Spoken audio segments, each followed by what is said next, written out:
Hello guys, today we are going to see 1.2 from our old textbook, that is Androcles and the Lion.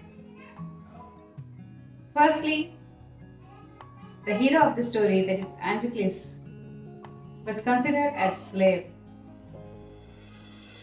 but he ran into the forest and he behaved well with beast also. And what he got the reward of his good behavior? Let us see in the story, that is Androcles and the Lion. Long, long ago, there lived a kind, gentle, and courteous man called Androcles. But he had a very cruel master. In those days, kings, nobles, and other wealthy men used poor people as their slaves. Androcles was slave. The slaves were forced to work for their masters. They had to do what their masters told them. They had no freedom, no rights. Even when they were unhappy with their master, they could not leave him. They were bound by law to obey their master, however wicked he might be. Androcles did not like his heartless, wicked master. His master starved his slave and often whipped them. Androcles felt that even death was better than serving such a master. He kept looking out for good opportunity. At the first chance he got, he escaped from the clutches of his cruel master. Now, although Androcles had thus run away, he was not a coward. He took shelter in the forest. He was not afraid of the wild beasts that roamed in the forest. He did not mind that he had no roof over his head. He was happy that he was free as a bird to go wherever he wished. One day he was wandering in the forest, suddenly came face to face with a lion. His first reaction was to run and flee. But then he saw that the lion had not moved on seeing him. It neither growled nor roared. In fact, it looked piteously as if it was in great pain. Androcles paused. Then he moved very cautiously towards the lion. Step by step, the lion moaned and whimpered. Please help me. Its eyes seemed to say. When Androcles drew near the lion, lowered its head and began to lick its paw, then Androcles saw that the lion's paw print was wounded, sore, and swollen. On a closer look, Androcles noticed that a big thorn had pierced one of the lion's toes. So this is the cause of lion's distress, thought Androcles. Summoning up all the courage, Androcles stretched his hand slowly towards the injured paw. He was afraid that the lion would attack him if he touched its swollen paw. But the lion seemed to understand his good intention. Androcles took the paw in his left hand deftly. He pulled the thorn. Then, tearing a piece of his own clothing, the kind man bound up lion's injured paw.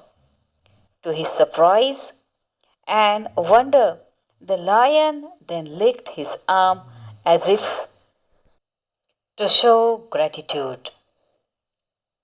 Androcles remained with the lion till it could walk again. He would hunt in the forest and share his food with beasts every day. He would clean and dress the lion's wound.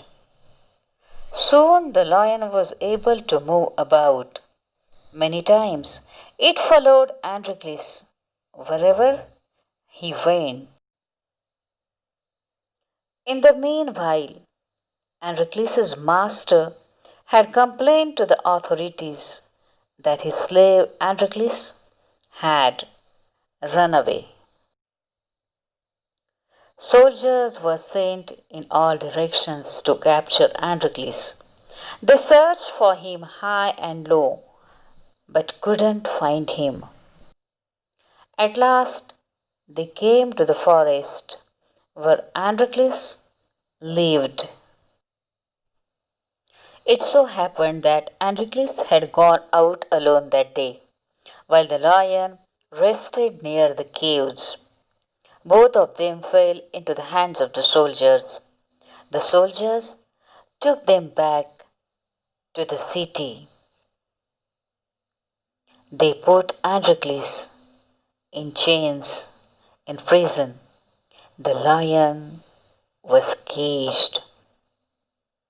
In those days, people who were found to be guilty of serious crime were fed to wild beasts as punishment. Running away from one's master was a very serious crime at the time. Therefore, Androcles too was to be thrown to the wild beasts. On the appointed day, the emperor arrived at the circus and took his place. The crowd cheered loudly. The trumpeters blew the trumpet, and Androcles was brought into the arena. His chains were unbound. He felt weak and dismayed. He was certain that this was the last day of his life.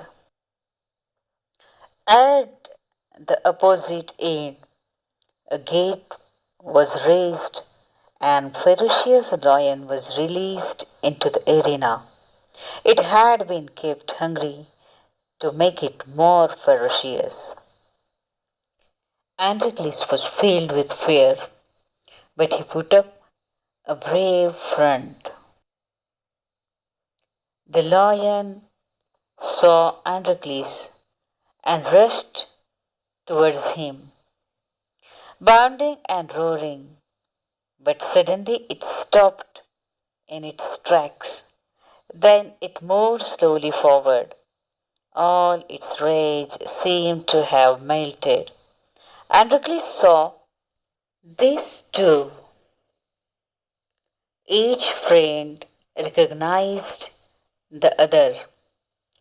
To everyone's amazement, the lion bounded towards Androcles again, but when it reached him, it began to purr and rub its nose against him.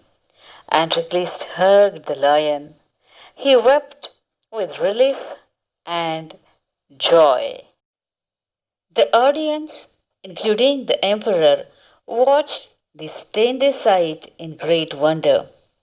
People began to cheer Androcles and asked for his release.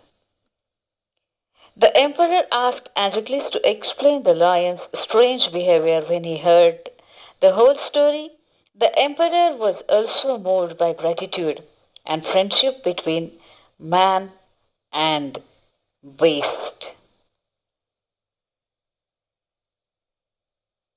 He ordered that Androcles should be set free.